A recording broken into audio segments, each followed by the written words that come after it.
A young woman named Anna lived in a small village by the sea. Life was simple until a great storm swept through. Her home was damaged, her job was lost, and fear filled her heart.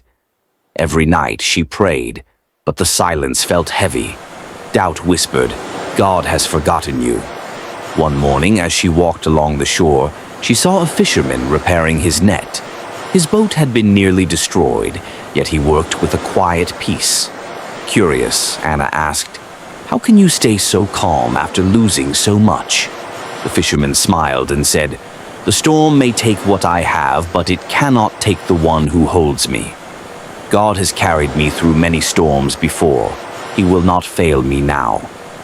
Those words sank deep into Anna's heart.